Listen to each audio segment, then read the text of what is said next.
Glamour. Grit. Glamour. Grit. Glamour. Grit.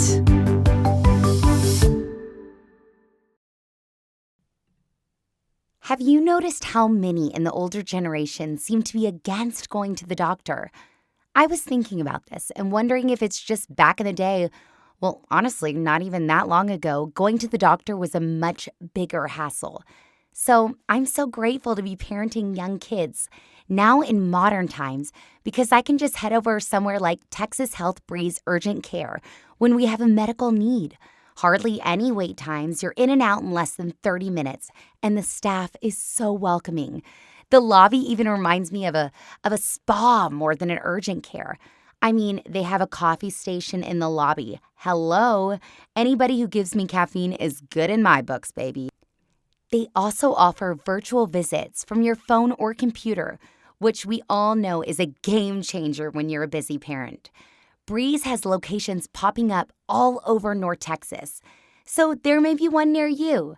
Just check out breezeurgentcare.com to find the one closest to you. Hello. Welcome back to the Glamour and Grit. Guys, this episode, I know is going to be one of our favorite episodes. We keep saying that, though, so we're like, but we actually mean it this time. Because this is the 1883 episode. Yeah. And what does that mean? That means cast members galore on this week's episode. And this man holds a mighty fine place in my heart. A finer one in mine, I must say. Ain't that the truth?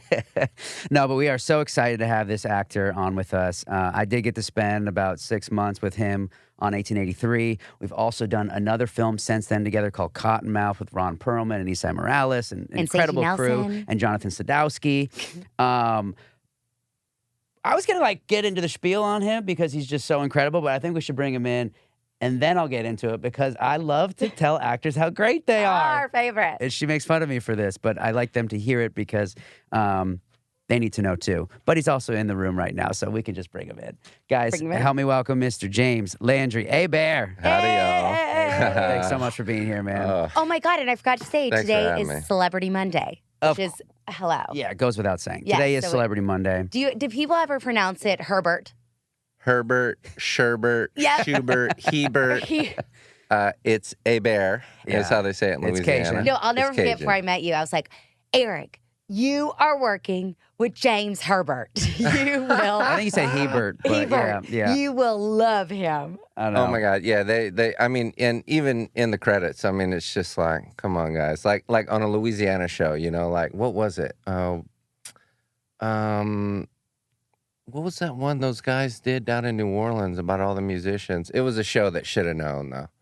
And they just butchered it. And they still messed it up. There's nothing. You've been on a lot of shows and you can't even think of the show that you were working on. They butchered your name. no big deal. And for those of you who don't know, he played Wade on 1883. We were kind of best friends and cowboy counterparts on the show. You've seen him on Stranger Things. He's literally worked with every single celebrity in Hollywood that I'm obsessed with, from Sean Penn to Josh Brolin to Brad Pitt. He was working with Quentin Tarantino. I mean, Westworld, Stranger Things, everything. You name it. This guy has worked on, and my family at this point. And I truly think you are one of the greatest character actors we have on television and film today, man. Oh, thank you, brother. I think you're one of the best actors. Not just character actors. Thank you. No, I mean, of course, overall actor. It's just he can just dive into these characters that it's very difficult to do what he does. No, and I gotta say, people, our listeners at home, Google James and look at him up in Stranger Things and look him up during 1883. Those are two different people. Oh yeah. I mean, it's insane, the looks you can have on each, how different are in each one of your shows. Oh. That's very rare. I feel like when you do something, it's like, oh, that's Eric Nelson. I would never recognize you. Well, that means the world to me coming for you. I mean, you guys, I just respect you so much as an actor. Dude, that last movie we did together. That was fun. Speaking of great character actors, you killed it. I can't wait for it. Thank you. I can't wait for the world to see Cottonmouth and you in it and the journey your character takes. And thank you, bro. I feel like you've been doing a lot of stuff like that too. I've been trying to shake it up. I really have. I mean, you you've been doing for a long time what I'm like now starting to get into, and it's just been so much, more fun and Well, you always rewarding. get the girl. I never get the girl, see? Yeah, but he always gets killed. 1883 was classic. I would rather him get or not get the girl and not get killed. I mean, I'll take it. I feel like he always gets killed. When he died in 1883, it just game changer. Well, and I'll never forget. I was like left the whole world just rocked in the world. tears. Yeah. No, I'll never forget. And I was the worst mom in the world. How old was Molly Morgan? Not even 3 yet. 2, yeah. So I'm watching episode 5 with Molly Morgan in the room. Yeah, oh my God. She walked, yeah. Yes, and I'm like, she came into the room. And Eric's in there too, realize. so she knows. So she thought at first when Daddy kissed Isabel that Mommy and Daddy were kissing on TV, which is such a compliment that she thought I was Isabel. She literally thought it was saying it. She's like, "Oh, Mommy and Daddy are kissing on TV."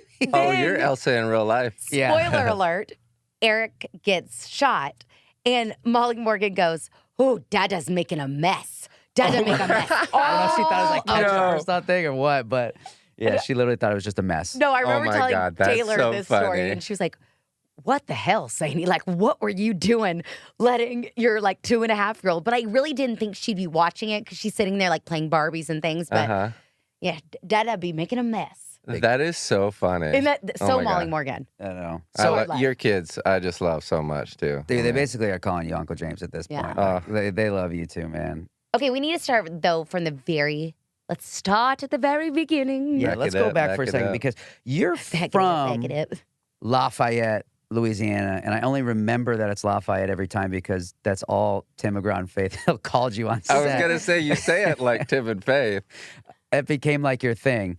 How does a kid from Lafayette kind of walk us through your upbringing a little bit? Because I know you grew up on a res as well. A reservation. Yep. Correct. And that was Chitamacha? Chitamacha, yeah. That's right. So kind of walk me through early James' life, growing up on a res and kind of getting into the industry, how that all kind of unfolded for you. Well, first of all, it's Lafayette is how I say it. Lafayette. Or if you're from there, you might call it that Laffy Taffy. Oh, Laffy Taffy. Yeah, I like it. But I love how Tim and Faith said it because I think, what musical was it? There was a character named Lafayette.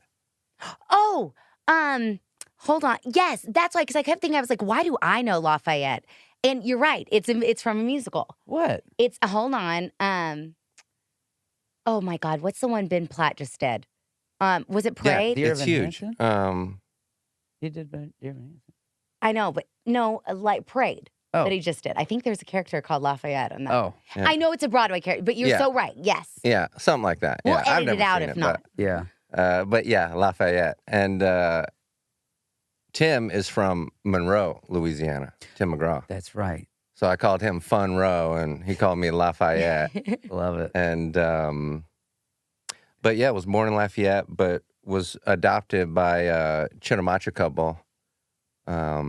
Grew up on the Indian reservation. How old were you when you were adopted? I want to say I started tribal school in junior high. So this was like probably between 6th and 7th grade. Wow. What is travel school? Tribal school. Whoa, no way. Yeah, so I was the only non-native allowed to attend the tribal school. And this was before you were adopted, or no? Once you were adopted. Yeah. So they adopted me, and they were kind of trying to figure it out. This had never really happened there before, and I think the legal loophole was that I was technically tribal family, and so I paid to go to school there, like it was a private school. And, wow. Did you feel like different from everybody else? Like, did you feel inferior because you weren't in the beginning actually Native American? Yeah, I think so. I wasn't too in my head about it. I grew up around there, so I feel like going to school there was, it was different at first. I mean, honestly, I feel like the girls liked me because I was the new guy, and I was definitely not related to any of them. Yeah, that's all nice. And the guys hated me for it. And so I got in a few fights. They used to joke and call me Paleface. And, I think by the end of it, I ended up just, making friends who are like family. And growing up there ultimately just shaped my relationship with the world, and yeah, so they didn't pick on me too much. I mean, it was just such a great place to grow up, and yeah, I wouldn't change a thing. But yeah, the Chitimacha tribe of Louisiana is the only tribe in Louisiana still on their indigenous land. Wow. So a lot of tribes got moved to Oklahoma, Trail of Tears. They did not. I feel like they kind of hid out and evaded. They were in the swamp, the Chefali Basin. The bayou is my backyard, literally. Boots, built for the Western lifestyle by cowboys and cowgirls who live it every day. Their exceptional quality and unmatched attention to detail come from the heart of years of experience. You'll hear people say they don't build them like they used to. Well, the Rios family of brands does. With an unwavering commitment to doing the right things the right way, the company's dedication to family, quality craftsmanship, and the preservation of a history worth sharing is as strong as ever. Find your perfect pair today at any of their retail partners. For a full list of where to shop or to learn more about the Rios family of brands, visit riosfamilyofbrands.com. Step into the proud heritage of the Rios family of brands, a testament to the heart and soul of the American West. So did your love of the arts form like on the res, or that happened later in college and like? I think, love for the arts always, I think I was always encouraged to do stuff like that. Whether it was, drawing or painting or beadwork.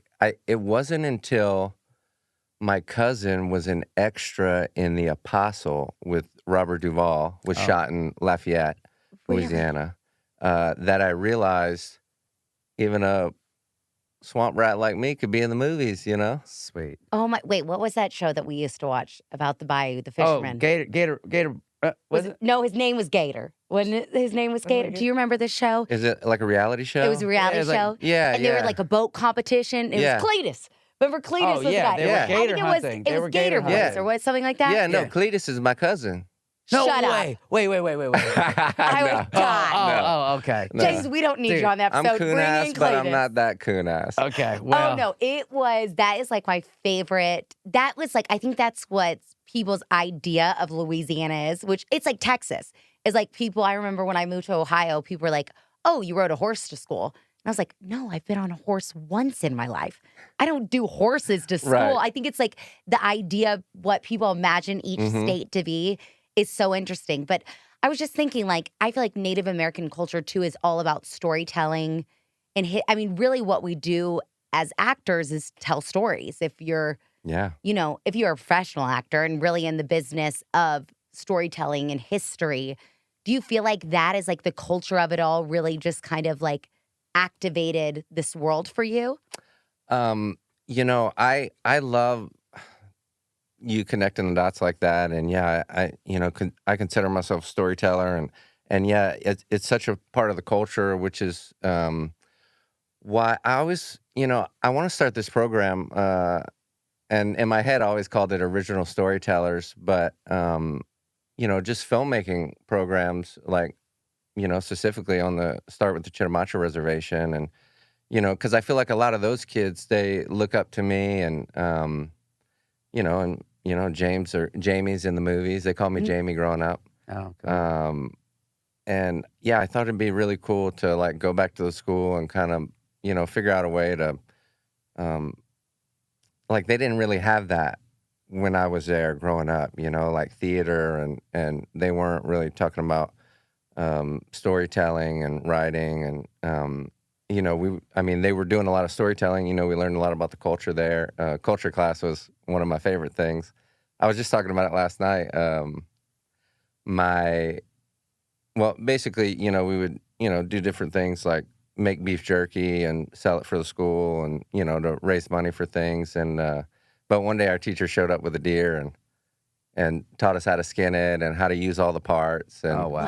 I just thought that was, one of the things that stood out the most That's about. very cool, man. Oh, I can't even imagine. Well, and Yeah, I'm learning how to use like a protractor, and he's learning how to skin a deer. in I mean, school. no big deal. That's awesome. well, that's one of PETA's gonna. Is it PETA? How they say it? Pronounce it. PETA's gonna kill me. But one of like the first reasons we fell in love is I took Eric to a hunting lease, and I wow. remember because my dad loves to hunt, and I'm from Texas, y'all. So You don't sure hunt. your dad wasn't vetting Eric? That's what I think. And I just remember being like, oh my God, he's going to fall in love with me because he's going to think I'm this huntress. And then I'm out in the wilderness. And I'm like, then I got him and I was like, okay, we're done hunting. That was fun. And of course, I got him loved now. it, and I was, into the sport as it was because I come from a family of hunters from northern Minnesota, and so it Yeah. was just kind of always, something I was around and heard about, and so it was a fun way for us to bond, just to only learn that she absolutely had no interest in it, but she just did I it to love win you. me Oh, that's over, I funny. guess. Well, she Oh. didn't have to go that far, but it worked. Now, Yeah, did no, you- I'd be flattered. I mean, dang, Yeah. what a Oh, I day. did anything to get this man, as So- we know in some episodes. So then, Yes, okay, you so- are a warrior. Dude, you're telling me. It's the best. This is the glamour and the grit, but many days this is the grit and I'm the glamour. Yes, so- 100%. Oh, I know you well enough to know that's true. Amen. So you were in Louisiana. Did you then go to California? Wait, so Oh. his cousin becomes an extra, right? Oh, yeah, then not you- not because of Cletus, but Not cousin Oh, Cletus. love Cletus. Although but yeah, he became yeah, a quick my TV star my too. cousin Jacques, he was an extra in The Apostle, and that's when I realized, oh, like you can be in the movies. Wow, cool. And that planted a seed. When Hurricane Katrina came, they passed a film tax incentive. They started shooting a lot of lot of films in stuff was Louisiana, there. and I ended up standing in for Brad Pitt on Benjamin Buttons. If you've seen that, The Curious Case of Benjamin we've Buttons. seen like it. the best movie in the world. And legend has it, your ass was used as Brad Pitt's ass in the Oh, movie. I stepped right in that, didn't I? I was like, waiting do you for want that to one. show the camera your ass right now? True or false, That's though? Brad's ass.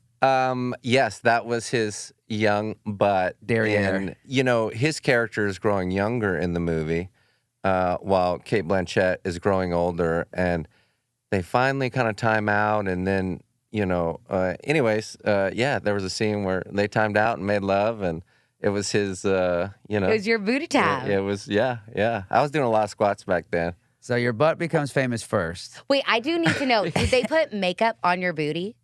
Like to make it less shiny or like blot? Because like, I Less feel like I have freckles. white. Okay, that'd be me. Yes. But did they even have spray yeah, tans it was back blinding. They were like, okay, we gotta take that Hit him down. with Yeah, some, we gotta some do some tan powder on towel. that. It was an or something. interesting sensation, I'll tell you that. I yeah. can't even imagine. And gotta be cold. Yeah. Do you have like, I feel like it's always freezing on sets.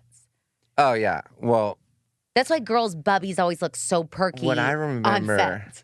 Because it's freezing. Could see, be. there's something to it. Sorry. I never- just Yeah. fun fact for Never the noticed. audience. Never noticed. Oh, y'all are so About good. to get naked, guys. Am I warming it up in here? So now you're riding high. Your butt's famous. You just worked as Brad Pitt's double.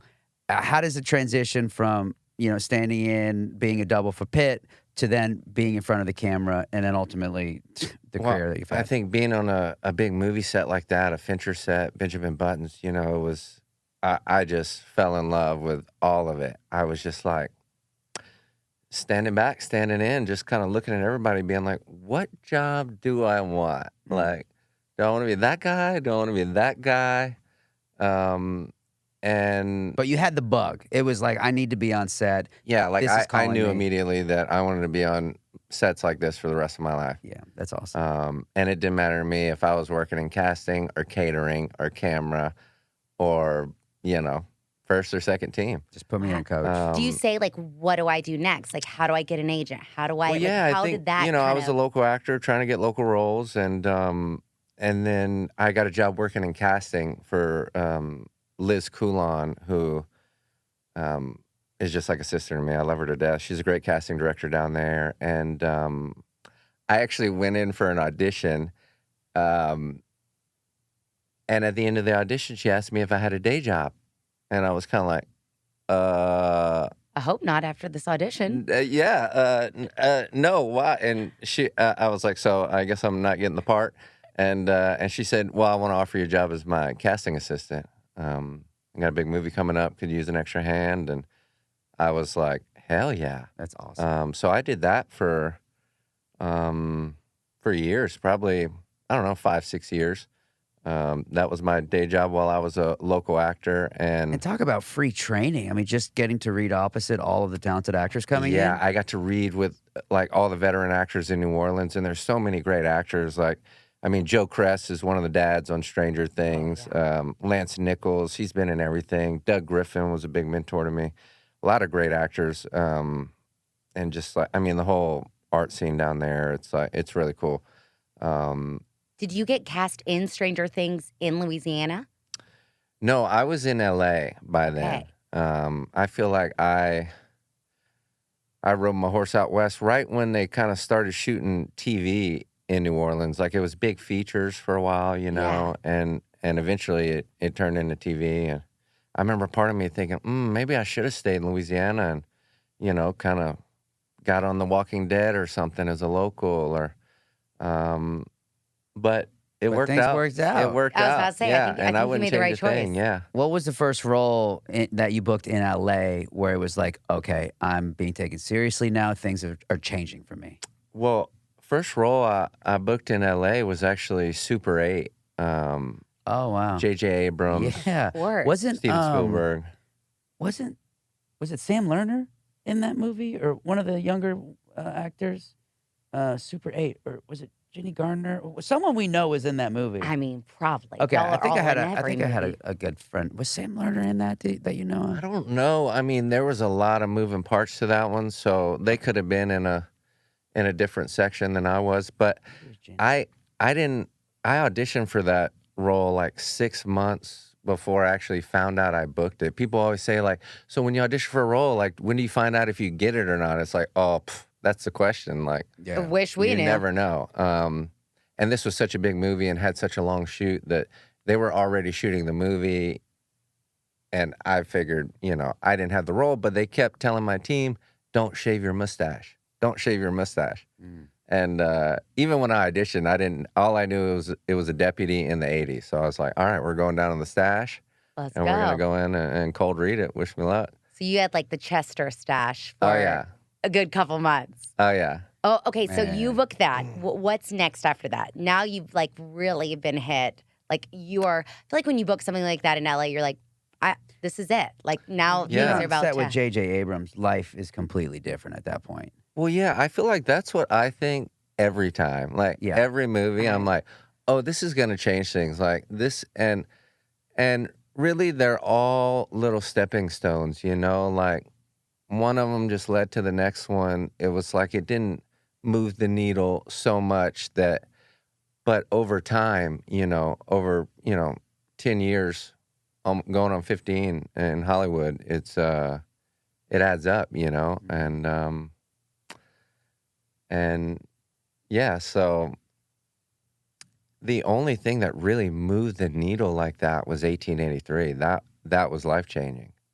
Really? I mean, over everything else know. for you. Yeah. I mean, it did the same thing to me, but I didn't, knowing some of the other projects you've been on, I didn't know how impactful that still was for somebody like you. I mean, everyone felt like the one, and they so still true. do, and I love it. And it's like, when we get the next one, that one's That going to be the will feel one, like and the we're one. going to be just in it, 110, Wait, speaking about the one, is Once Upon a Time in Hollywood, which is Brad Pitt again. Did you go up to him and say, I was your ass? Yes, so 10 years later, almost to the T, we did our scene together, and I was like, oh, he's not going to remember me. I'm not going to say anything, I'm just trying to play it cool, not get my feelings hurt.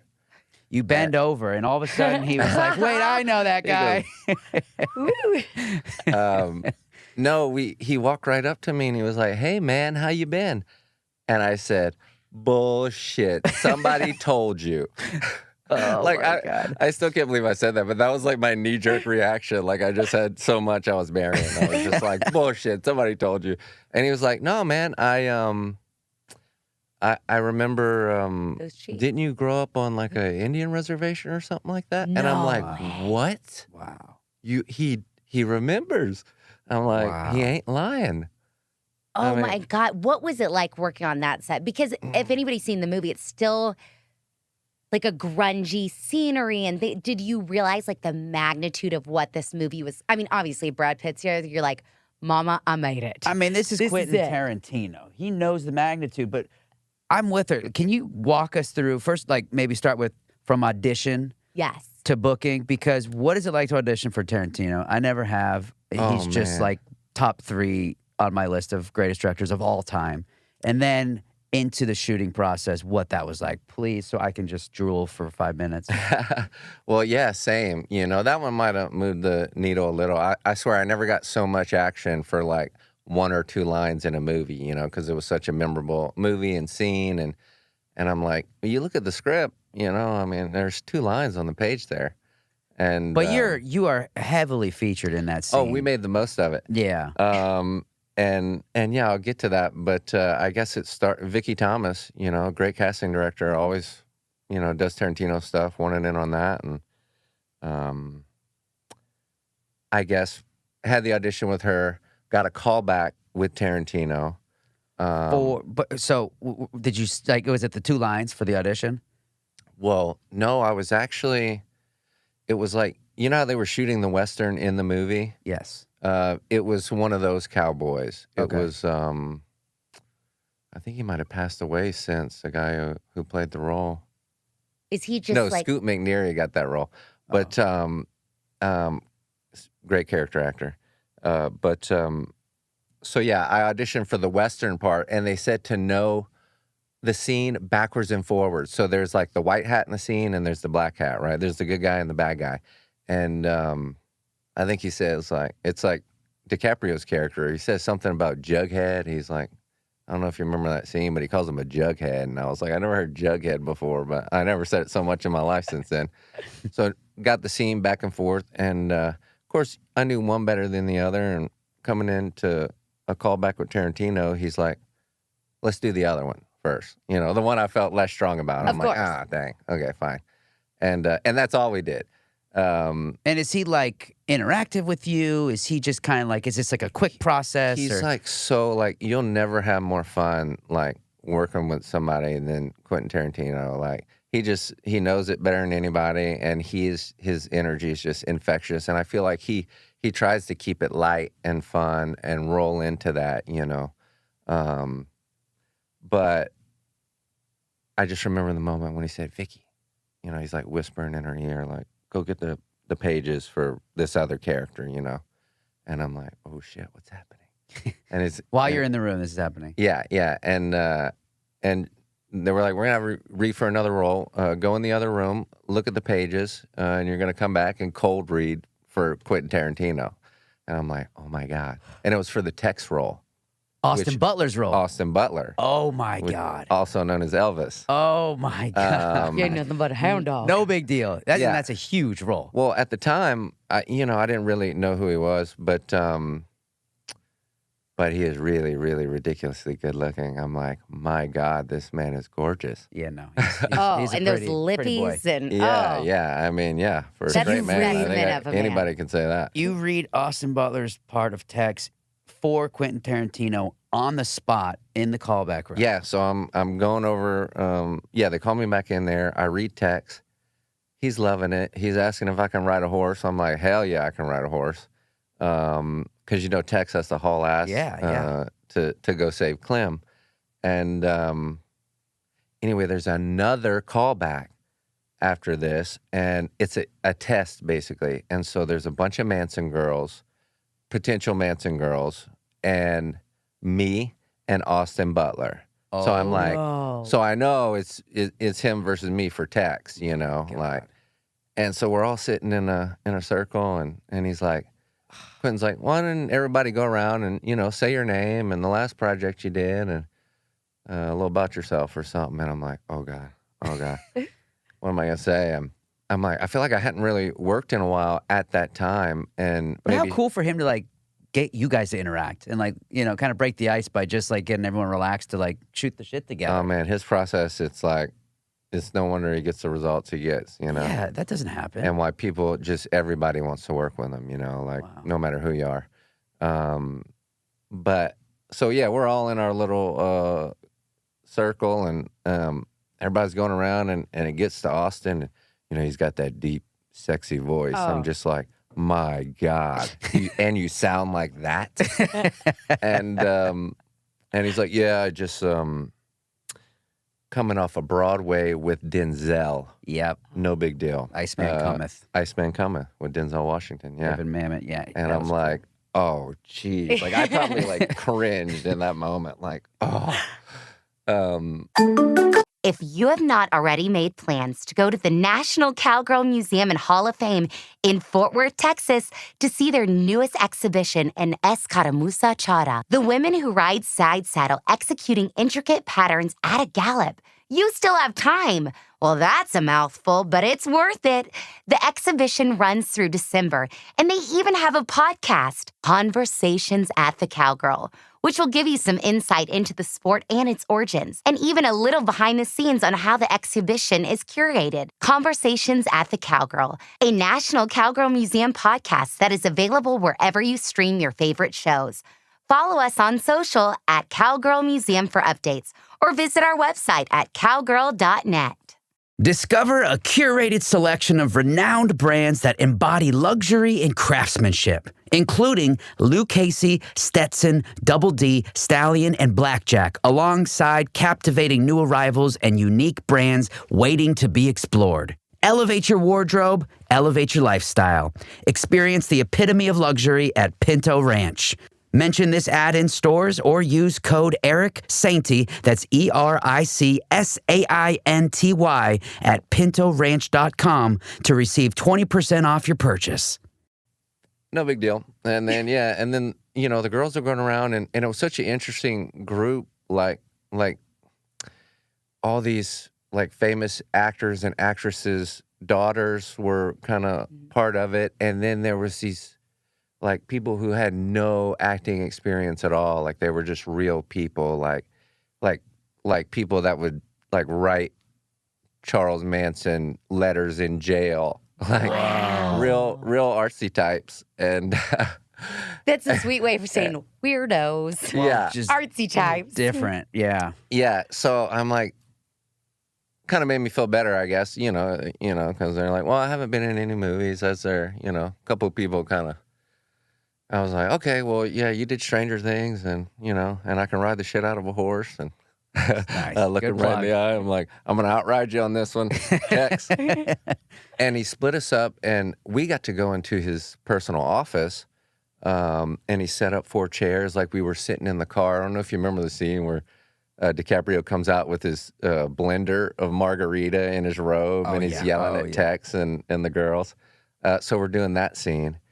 And so, yeah, I'm driving, and there's a couple Manson girls, and then all the other ones stayed downstairs, Austin and the other girls. And so Quentin's going back and forth between the 2 rooms, watching us do the scene. So, like, we have a little time to prepare, and then we're all working on it, trying to get it down. And then Quentin comes in, and, you know, he's sitting there watching, and then he's like, okay, you know, and then he would just swap the girls out. So I just stayed in his office the whole time. And, and I saw the original character I read for on Quentin's desk, and I was like, I forget what the character name was, but it was like a headshot. And so I turned it over, and it was Scoot McNeary, and I was like, oh, cool.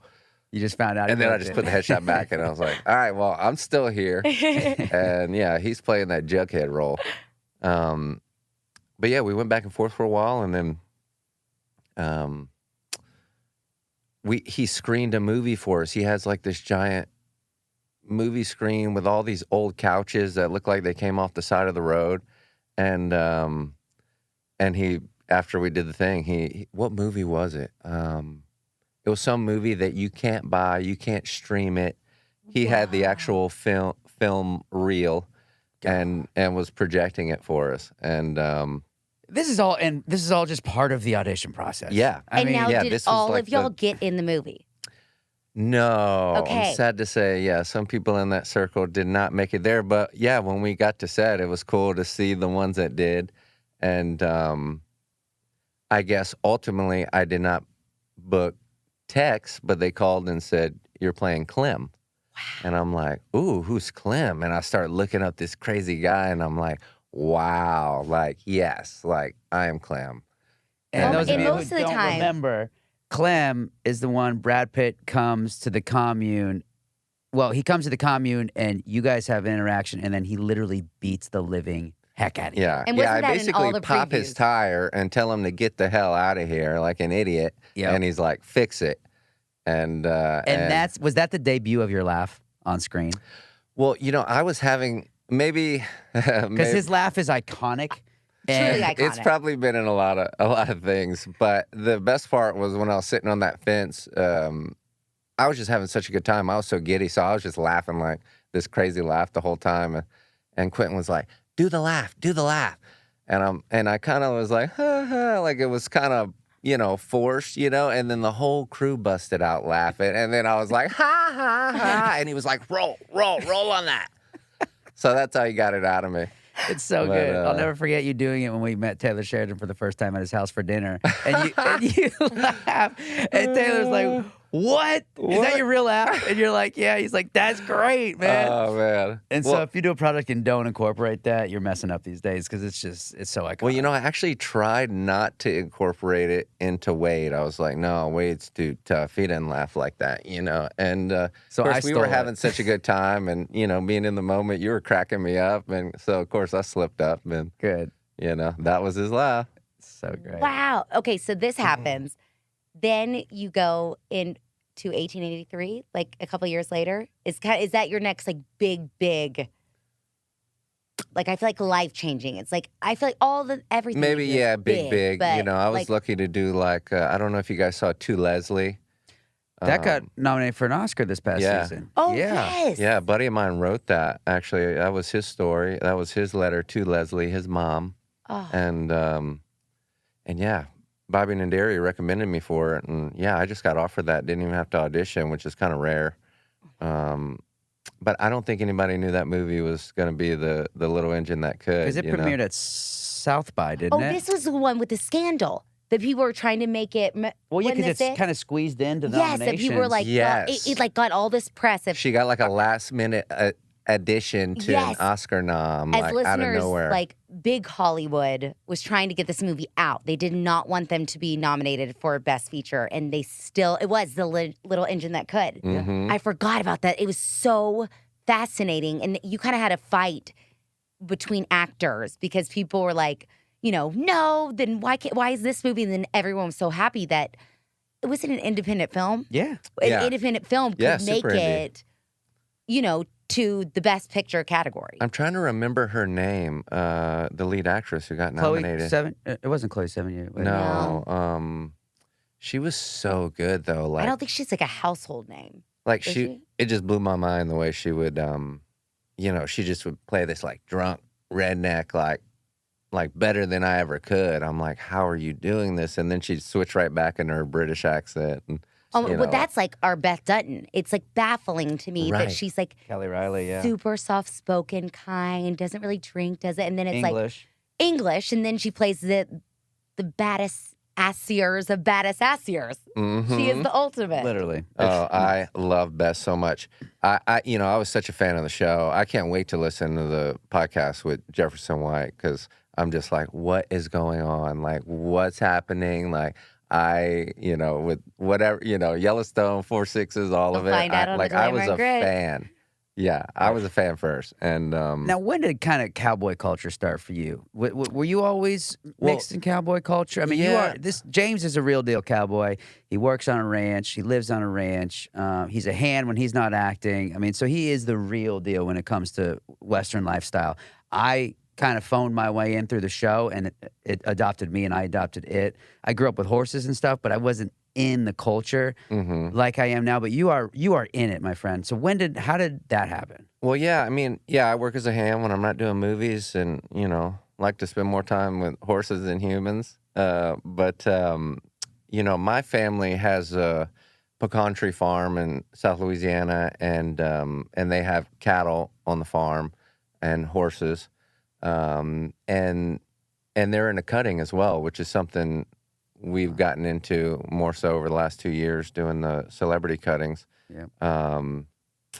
But so it started there, the horsemanship. And then I think when I moved to LA, I didn't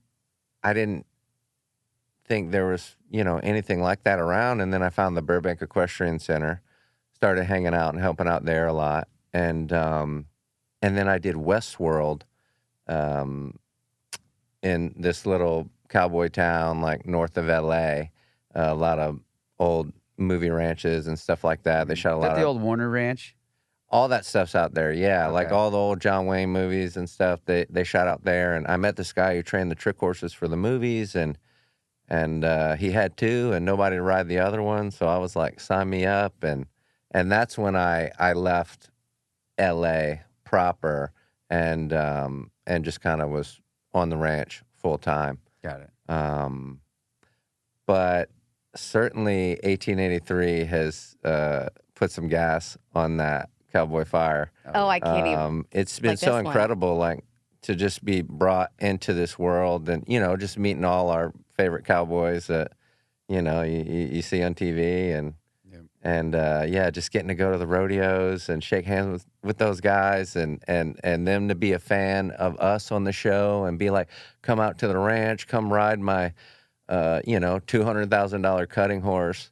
I'm like, yes, sign Yes, me please. up. Like, Yeah. I wanna do all that. I've always wanted to ride a Lamborghini, just didn't know it was going to have 4 legs, Yeah, right. I love that. Now, I need to know, do you have like a favorite story from 1883? Like a favorite Ooh. moment on set or a funny moment? Or is there something very memorable in your mind from that experience? Oh, geez. I'm trying to think. Of course, I'm flashing to the day that that your sweet soul left us on that show.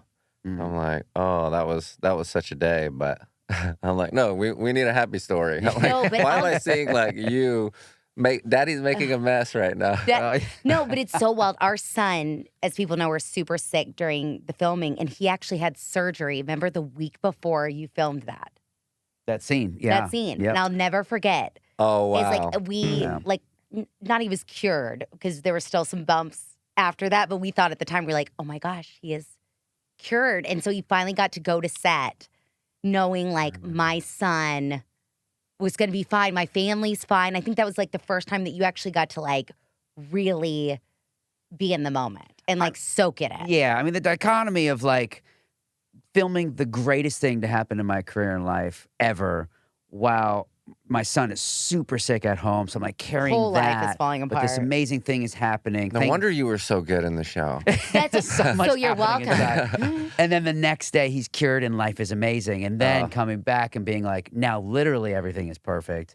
It was just like, I feel like I was pulled in a million directions. But Well, I remember you you were going to have the baby, I think, and we were talking about you having to go to the emergency room in all your costume. Yeah. And I was like, dude, wear the guns and everything. Like, you'd be so legendary. Like, well, yeah, because had she gone into labor while I was on set, we had to let all our doctors know, Yeah, we had to the get hospital permission. know Yeah. that I could fully show up in full costume coming from set because I'm not going to spend any time changing, right? So unfortunately, it didn't happen that way because those pictures would have been great. Oh yeah, my God. Right. But fortunately, it never, like, I got to do the work and then we got to have the baby when we were supposed to have the baby. So it was all, got the days off for it and the whole thing. So that worked out great. Well, man, there was so many stories. Like, one of my favorite moments was, I can't hear too good on my right ear.